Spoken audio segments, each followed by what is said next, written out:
Hello everyone, welcome to EastNet Media. My name is Charles, your host. As usual, we talk about smart farming, agriculture, and it's our privilege today to be in PN Poultry Farm or at PN Poultry Farm here in Soroti City, Morwa-Pesur Ward, where I will be talking to Chris Olwoch, who is behind the idea of making sure that this project comes into existence. And we'll be talking about poultry farming. We'll look at the advantages, the disadvantages that come as far as poultry farming is concerned, and basically, what is the biggest story behind this? So keep it EastNet Media. Just go to your platform, subscribe to YouTube channel, Facebook, and TikTok. There, you get what you want.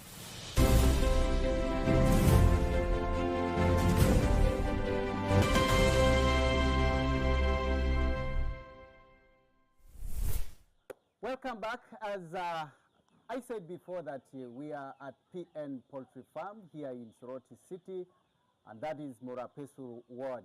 And having that privilege to talk to Chris Olwoch, who is the man behind the idea of having this poultry farm.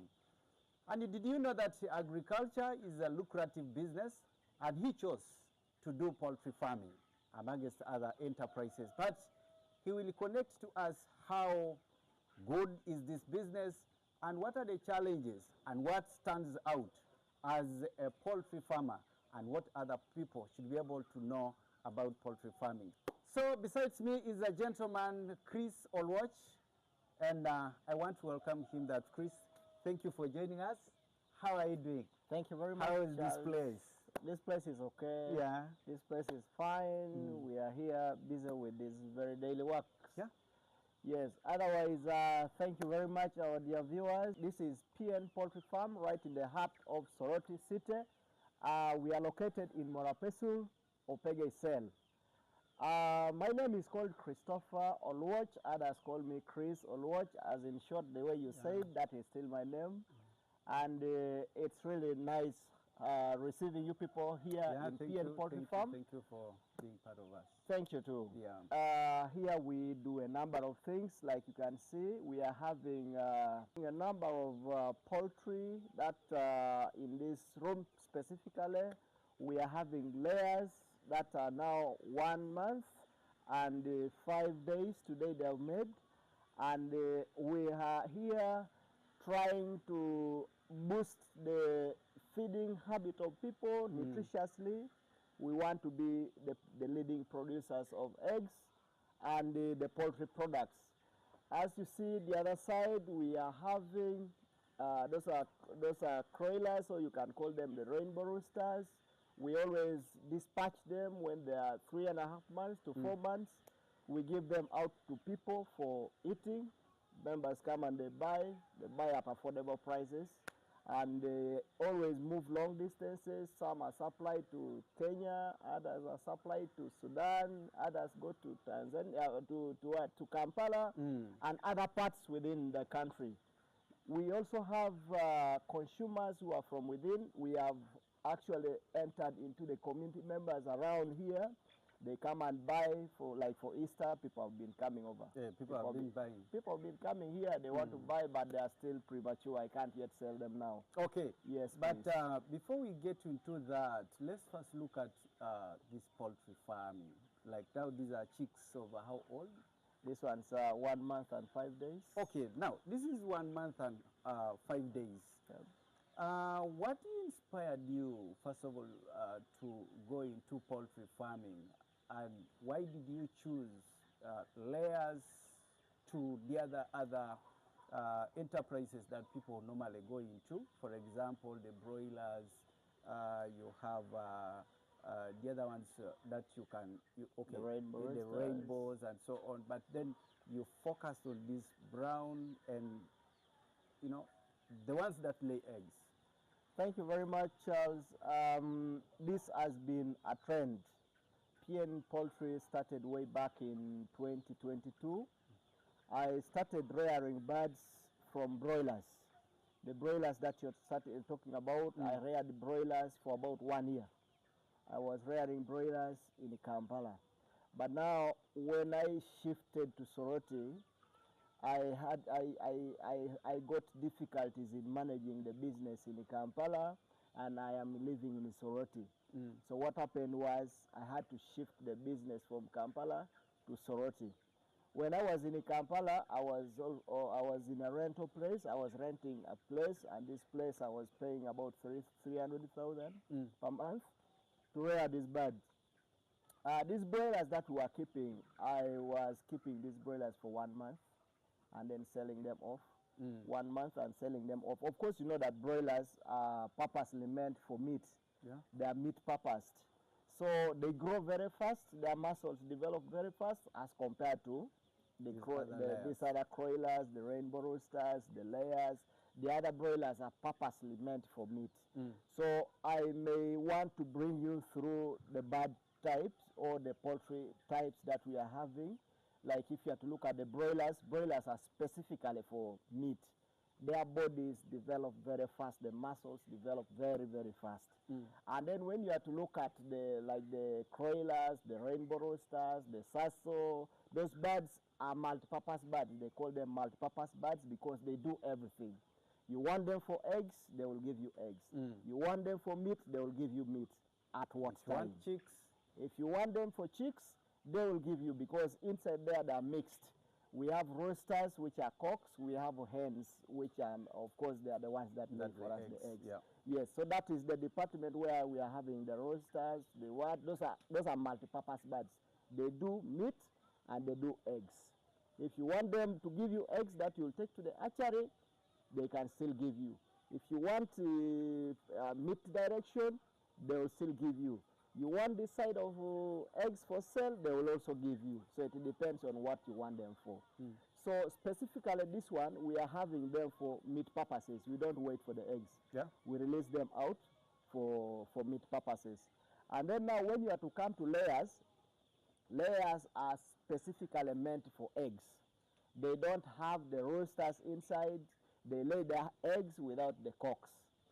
So these birds are purposely meant for eggs. This is egg production. This is the department of egg production. I want to come to your question that you asked me, that why is it that we have chosen eggs other than meat purposes? Yes, or chicks. Right here in this farm, we are having those two categories. We are having a multi-purpose poultry birds. We are having the layer section. This is the layer section. And here in the layer section, we are aiming at boosting the nutrition part of people's diet by producing eggs that you always see people in towns with Rolex. You see people making omelets. You see people making that is the department that we are tackling. You've seen when you go to the hospitals, they tell you eat eggs. That is where we are facing. When we introduce these layers, that is the direction that we are looking at. But of course, we are not abandoning the area of meat. That is when I was talking about the multi-purpose birds. When you go to the other section, that is the section for meat. I rear those ones purposely for meat, and people come and buy in large numbers. Like I said, they take to different places. It has given employment in this environment, in that people who are business members, they come and buy and they take and trade with it elsewhere. It has also boosted the food, the diet of people around, because they come and buy, they go and cook at home. So that is PN Poultry. We also sell 1 month old chicks, you can say. The farmers always come. For those who want to go and also... For those farmers who may want to come and buy, they also go and rear. But of course, farmers have also been looking at buying different varieties. Unlike inside here in the layers, we don't sell these ones. But the other side, most farmers also come and they buy, like the cocks, they buy them for breeding theirs. They buy the hens to improve on their breeds at home. They buy the young chicks to, of course, to boost their farms down there in the villages. So it is only here that we don't sell to farmers. Well, Chris, you've taken us through what piqued the interest that made you to 0 and 2 layers. But let's look at this 1-day-old chick. What is the process of bringing a 1-day-old chick? Because you say these ones you started from, I would say, scratch from day 1 to now 1 month and some days. What is the process like? Yes, Charles, this is one of the critical areas that farmers have really got to pick up from. These chicks, when we bring them, they are 1 day old. They hatch today, they vaccinate them of Marex and Newcastle from the hatchery. The moment they finish vaccination from the hatchery, that day when it has hatched, they dispatch them. Like these ones were hatched from Netherlands and dispatched that very day when they are hatched. So they bring them and we bring them here in the room called brooding room. You can see my light behind there. There is a light behind there. That is where we started brooding of these chicks. I want to take you through the definition of brooding. Brooding is taking care of a day-old chick that has got no hen or mother hen until the stage when it is able to sustain itself.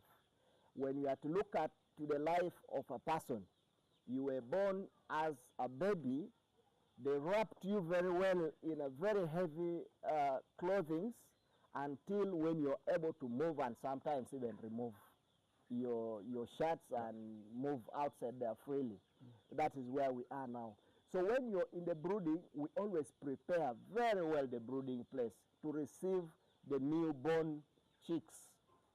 Through the process of preparing the brooding room, we always make sure that there is a lot of disinfecting around and restricting the entrances of people. Like now, I wouldn't allow you to enter into the brooding room because it is a very sensitive area.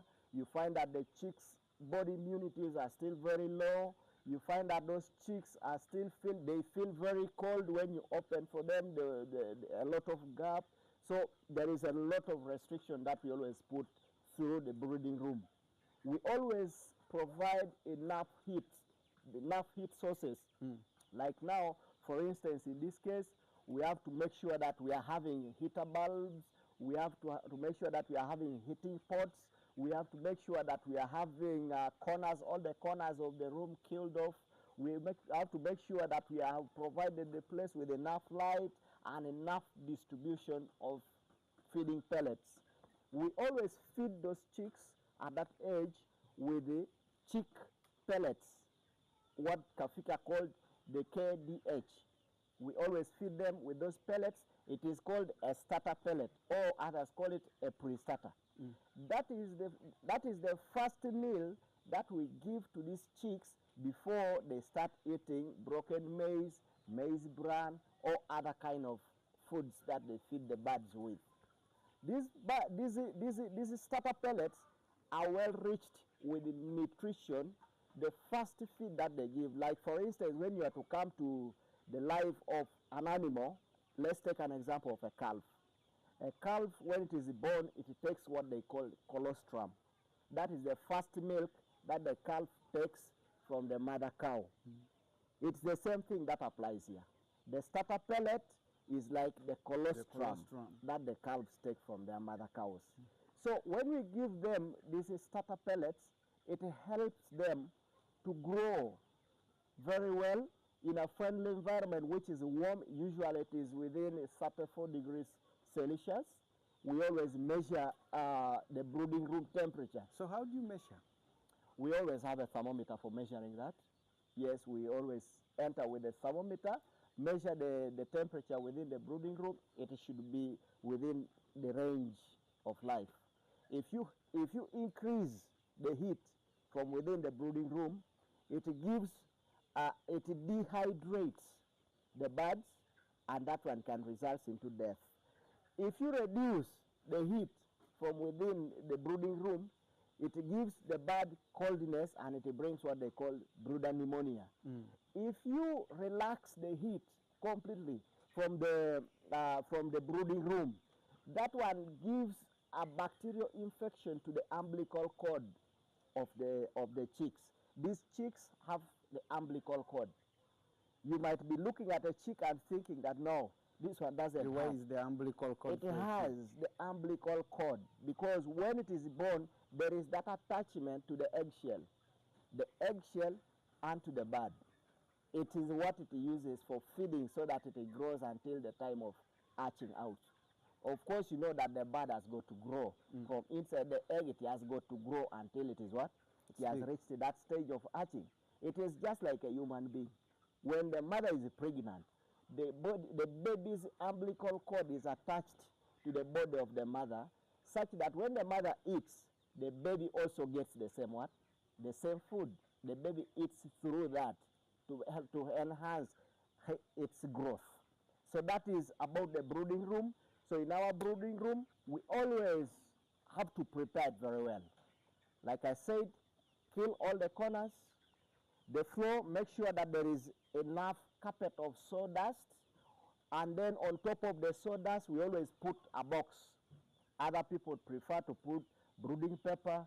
Others put newspapers.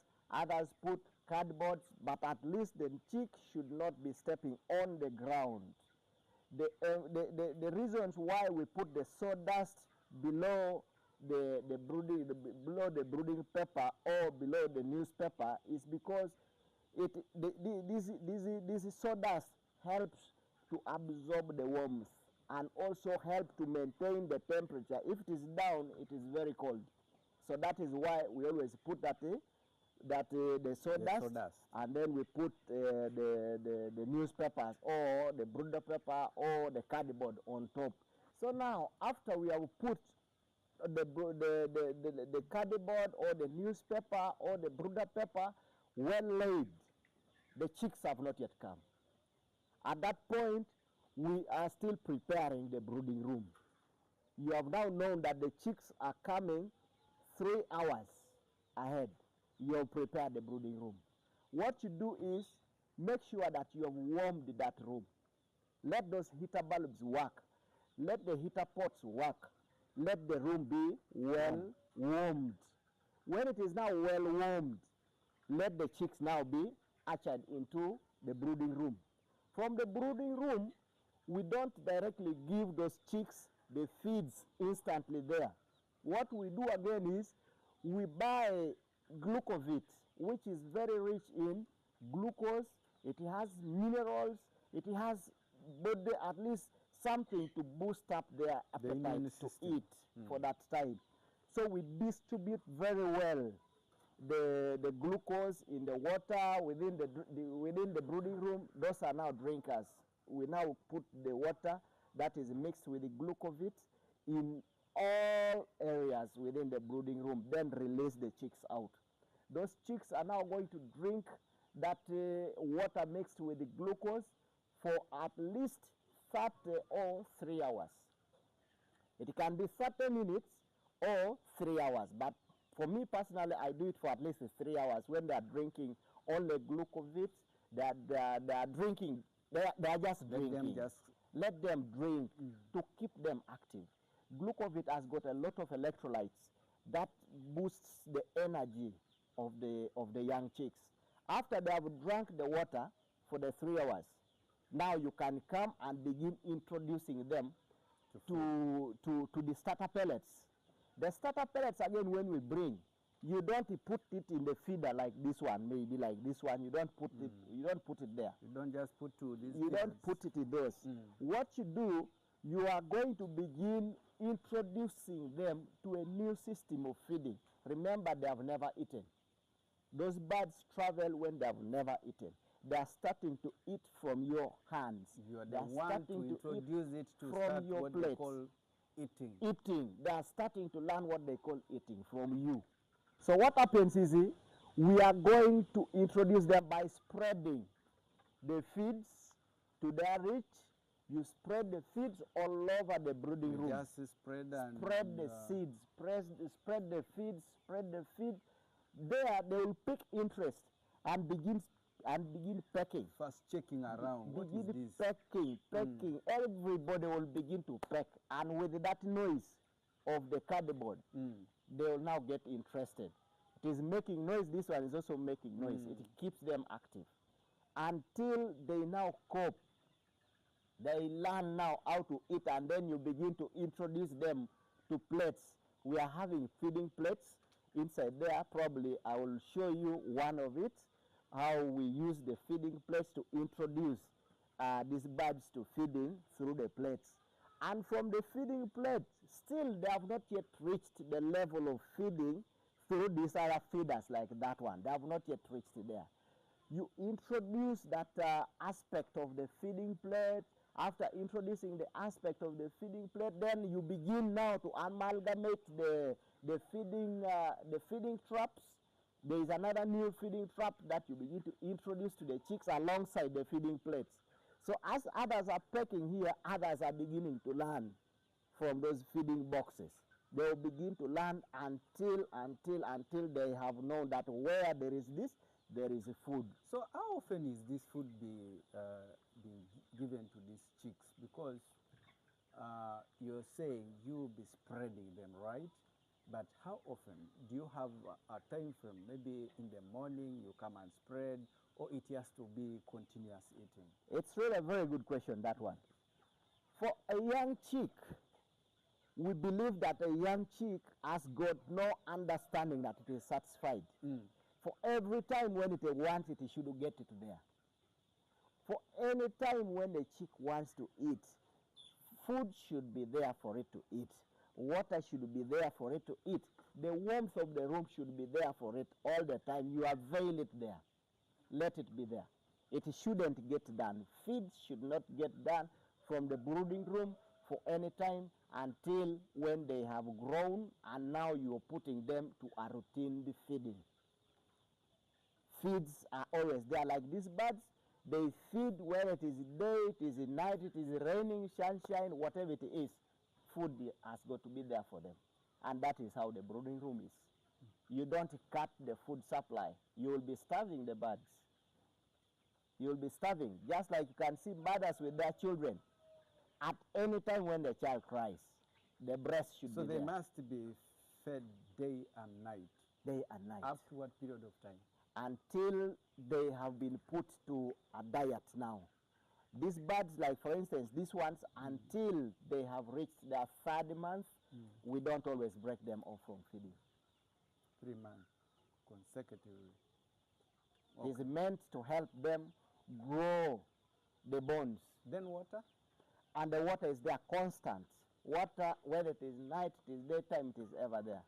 Some people think like when you are introducing them to water and so on, it must be treated water. What is the process of giving them water? When we come to water, most times poultry we suffer with this issue of the tap water because it has got a lot of chlorine. And chlorine is not very good for the health of these poultry birds. So most times we always try to drain off the chlorine by pumping water probably in the container, like maybe the drums. You can see the drums there. Pump water into the drums, allow it to stay outside for a while, to let evaporation take its step in. Like for instance, the chlorine will evaporate. So it is not advisable that you pick water direct from the tap and give not it to very birds. nice. It's not very nice unless if it is non-treated water. If you have used chlorine, it is not very good because, like for instance, there are other medicines that we administer through the water. Take an example of like biopower. Biopower doesn't work very well in tap water because it has got chlorine that easily reacts with the chemicals in other medicines. So that's why we always prefer to put water in the drum for some time. Have it stay out for some time, and then use it after some time. That's how we always do it. But for this case, we most farms now have a preference that they would dig the underground water which is not treated, and they use it for feeding them.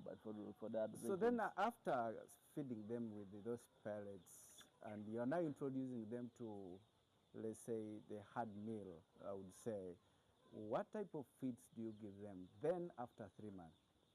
Well, the starter pellets, we always give the starter pellets for at least 14 days. Yes, others give for 10 days, me I give for 14 days. In that time of 14 days, it is meant to help the bird build the internal organs. The gizzard, the crop, the liver, those other internal organs. It is meant to help the bird build those internal organs. Within 14 days, all those organs will have developed. And then now we can introduce them to broken maize, which is for chicks.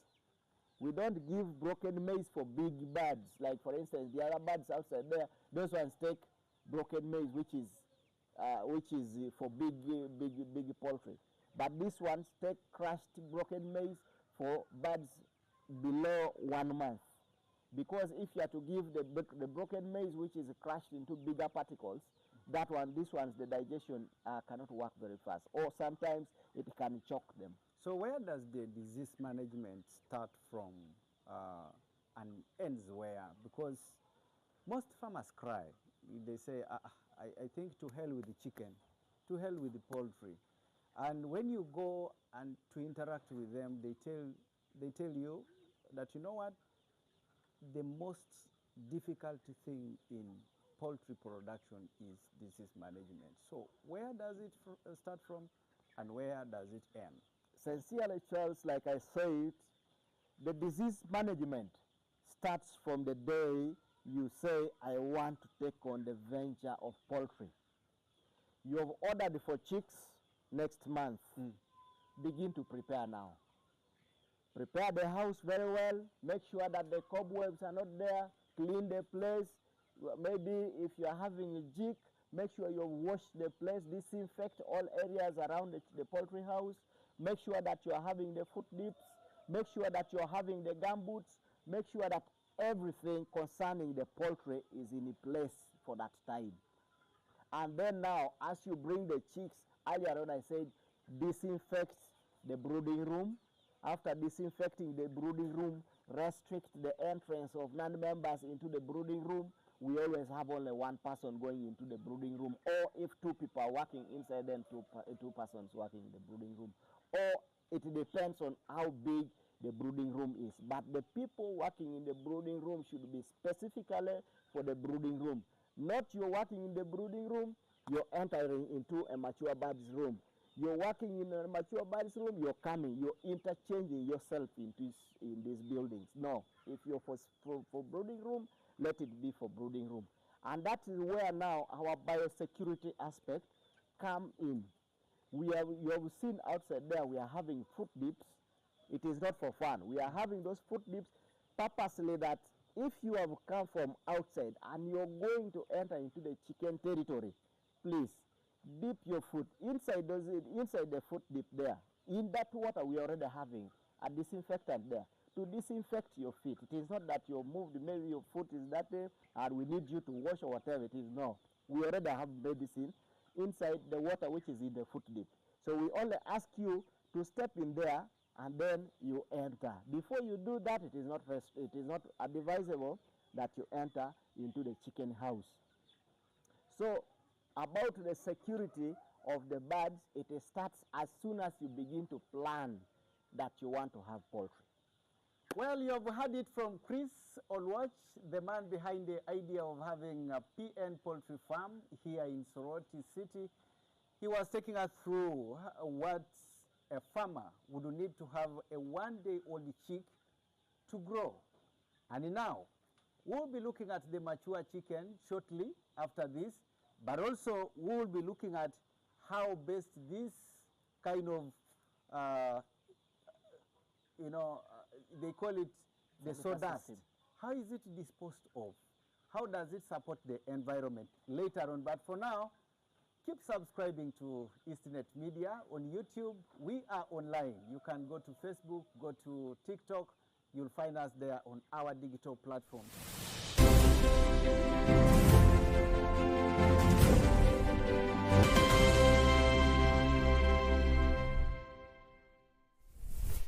Chris. Yep.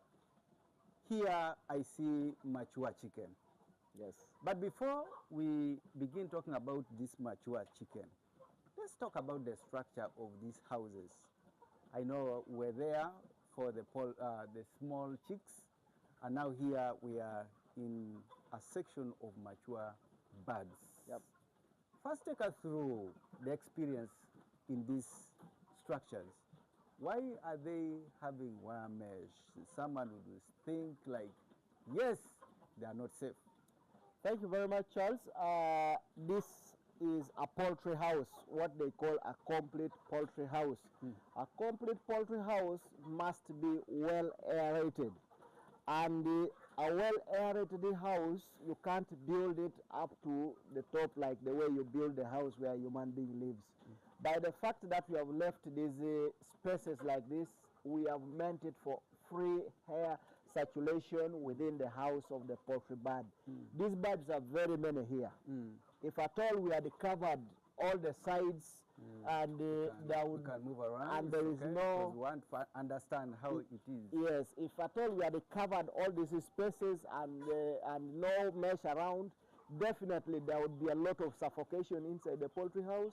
Definitely there would be a lot of infectious coryza around, because what brings about the infectious coryza in the birds is that when the birds are cocooned in a small place which is not well aerated, there is a lot of droppings that continue accumulating, hence giving evaporation of ammonia that affects the eyes of the birds and gives the problem to the respiratory system of the bird.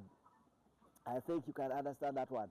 It gives a big impact to the respiratory system of a bird, and this disease has always been very common in very many farms. So meaning these are diseases that I normally hear farmers say, okay, it is not getting down every time they are yes, cough. Yes. You get the birds are coughing, you get the infectious coryza, the eyes are swollen. When you press, there is something big whitish that comes out of the bird's eye.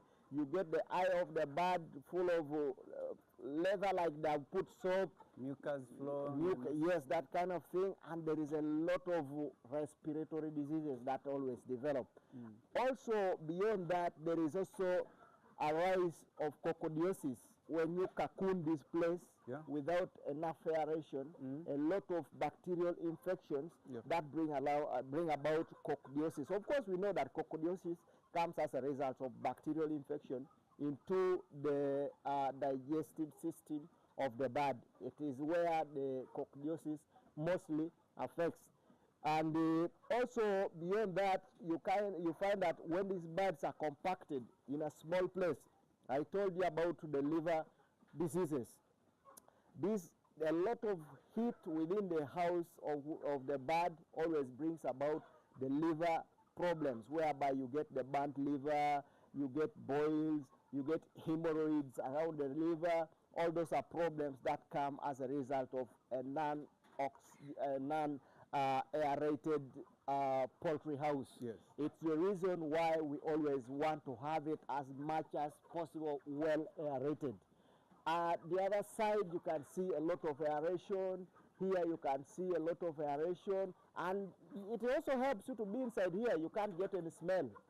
The smell within the poultry house is very okay. Actually, you can even have a feel here that you even eat. You really call for food, and surely you begin dining together with chicken here. Yep, very many farmers have been calling me and telling me, you see, I always sweep even the chicken house every day, but I have a lot of diseases coming in. They call it a blue sometimes. I have a lot of infectious coryza inside. The birds are coughing. What brings about that? The hygiene inside the poultry house is paramount. That is the first biosecurity that we always have inside the poultry house. You should mind a lot about the health, the hygiene inside the poultry house. I think that is why we are having these places well aerated like this. So the sawdust that you talked about, that it is very important to have the sawdust in a poultry house, and I'm seeing it here with you, even for the other side of the chicks section. Yep. So what happens then when you bring it here? are you going to put it here permanently, or there is time for disposing it off? And if that is so, for what, Papa? You see, Charles, this sawdust is of great help. If this sawdust was not to be there, with all the droppings that these birds are dropping, you'd not wish to step inside this house. It would be very smelly, it would be very muddy, it would be really very nasty to enter inside here. But this sawdust helps us to absorb the droppings of the bird. The birds drop, for it absorbs, and it keeps the environment still cool. The bird drops, it absorbs, it keeps the environment still cool until when it is darkened off, then we can now change. This is called the litter system.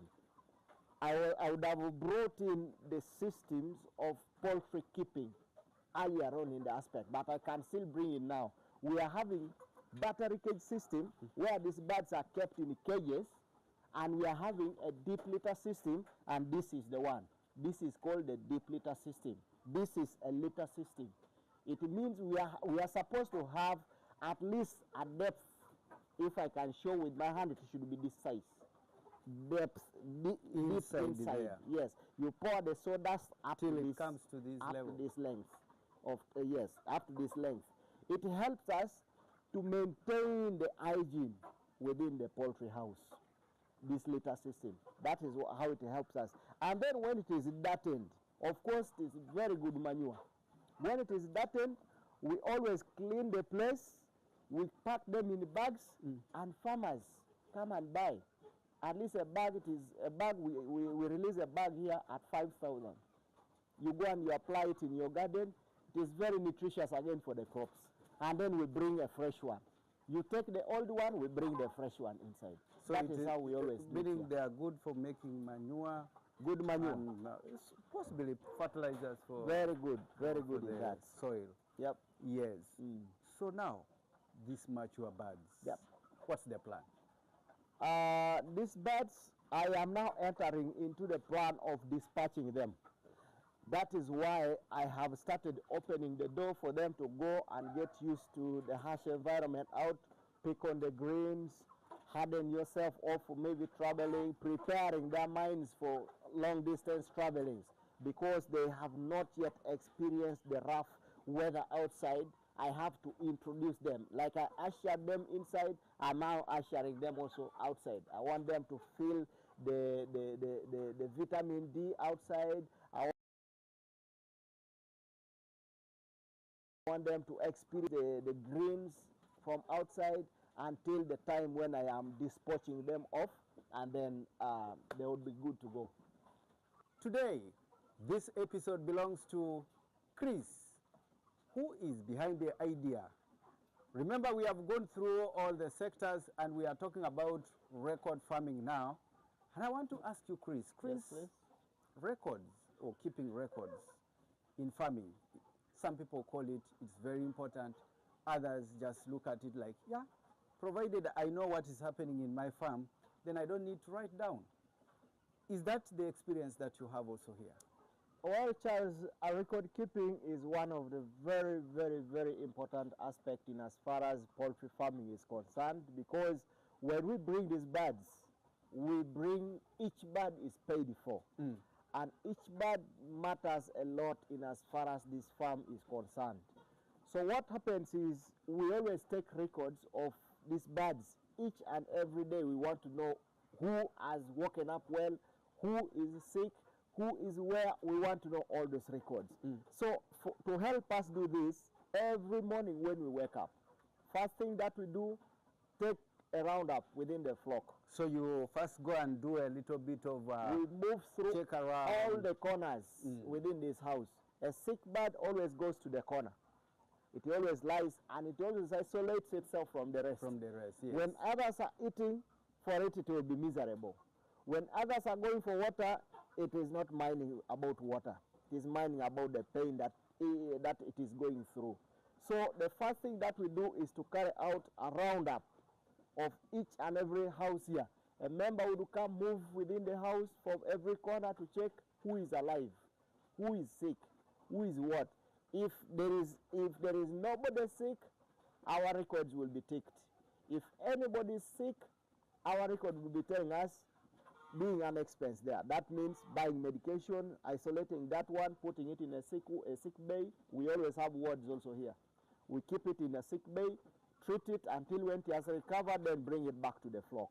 If it is dead, our record should be telling us that today, the 23rd, we have lost a bird. And of course, we shall be feeling very bad for that one that we have lost. Yes. We shall be feeling bad, just like yesterday when we opened out these birds outside like that. We didn't know there was a wild cat around. At night around 2, it killed one. You can see it on top there. It killed one, and it's very bad for a farm. So it has given us a rise to always check around the house. If we move these birds outside like that, before anybody enters the house, we check around the house. We check inside. Who has gone to sleep at what time, where. Those records are always there. And then we also have the record for how we buy the feeds. Of course, like the concentrate, we don't manufacture it. We have to buy. The maize, we don't produce all. We have to buy and supplement on what we have in the time when it is right. Of course, we have price fluctuations in produces. So some other time we find that the price of the maize has gone down. But it gives the farm a chance to stock. Another time the price of the maize has gone up, like now it is at 1,500. There we don't buy. We use what we are having. Until tomorrow when again the price has dropped a bit, then we do the what? We shop. So those records we always want to keep so that it keeps us in track. To know when we have made losses, when we have not made profits, and how much profits we have made from this season.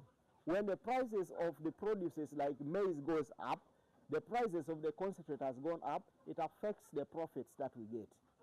Because all that one is money that is going out.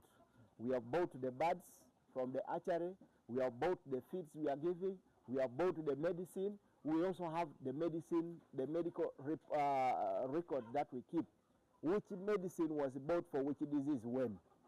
We always have those records captured so that it keeps us in check of what we are doing and what our expenses are. We have daily expenses that we are having, like electricity. We don't make our electricity. We have to pay electricity bills. We have the workers here. We have to pay the workers. So it keeps us in checks. We have to have books active every now and then, record what has happened in the day, record the diseases, record the medicine that you bought, record the feeds you brought in, record maybe transport costs, report a lot of recordings inside the farm. All right, a lot of recordings in the farm. How has this farm helped the community around? Do you have trainings? Do people come here for benchmarking?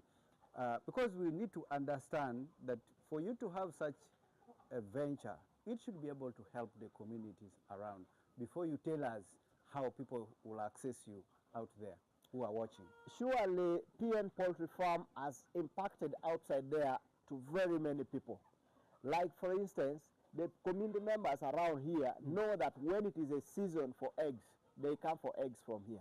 When it is season for eating the like chicken. Like now, Easter season. Easter season like this, they flock. Christmas time, they know the place is always loaded. Yes, yes. Yeah, around the Christmas time, people know that the place is loaded with birds. They just come. They open the gate every time they are knocking the gate. Oh, I want chicken. Even night hours, they know that the place is near and it is safe. Anybody just comes at any time and takes a bird. And then besides, it has also given jobs to people. I'm not working here alone. I have people whom I work here with. It has given employment to the youths. It has given employment to the women. We are having women who come and buy chicken from here for their restaurants. We are having people who come and buy chicken from here to go and trade with. Maybe in Kampala, they are having orders. Money out. Yes, they are making money out. They are having orders in Arua. They come and buy birds from here. They take to Arua. That is still employment that this PN Poultry Farm today we are talking about has given out into the community. And then we have also tackled the idea of nutrition to the community. We have ventured in that, like for instance, the egg aspect of it. It has boosted the diet from within the community, because even when you go to the hospital, sometimes they tell you eat eggs. we are having eggs for people to feed on. Like, for instance, this manure, you've talked about this manure, the wastes that we always collect from this house. Good. After this bedding, this litter system is very good. It is a very good fertilizer and very cheap. For you to buy a fertilizer in town, sometimes it is about 250,000 for you to buy that manure and go and spread in your garden. Here we give you at 5,000 a bag. And if you collect what is inside this house, spread in your garden, surely you'll see the yields of maize. Okay. Those ones who have tested can tell us the report about it. Someone out there would want to reach you, because now what I've come to understand that this place is, it's a place for generating knowledge and ideas. Yep. Maybe training someone. Okay, you've talked about business-wise. How would someone be able to reach you?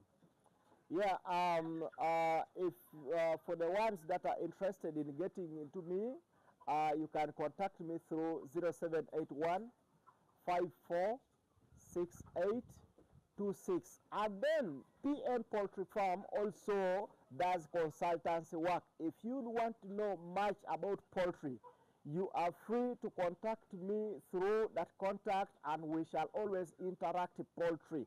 Any problems in your farm, this PN Poultry Farm is always free to interact with you. Sometimes others want to set their farms outside there. We also offer those services. You can call me. We make a plan and see how to set your poultry farm in a better way. People have gone wrong in the way that they set their poultry houses. Others have made round grass thatched houses which are all sealed up and not recommended for the poultry projects. Call me for those purposes and we shall always reach you. For those ones who may want to buy a one-day-old chick, at 1 month old chick, or even chicken for eating, or even eggs, that number is there for you. Always call and you will be helped at any time possible. Thank you very much. I remain at PN Poultry Farm. My name is Chris Olwoch. Well, I believe it was a very good and interactive discussion here at PN Farm, located in Soroti City, Morapesur Ward. And we had the privilege to talk to Chris Olwoch, the man behind the idea of rearing over 2,000 chickens here at PN Poultry Farm. Please subscribe to our YouTube channel, Eastnet Media, and It's Smart Farming. We normally say growing dreams together. So just go and subscribe to our YouTube channel for you to enjoy this kind of discussions, for you to enjoy this kind of educative discussions and interactions online. So my name is Charles, as usual, your host. Keep it Eastnet. Bye-bye.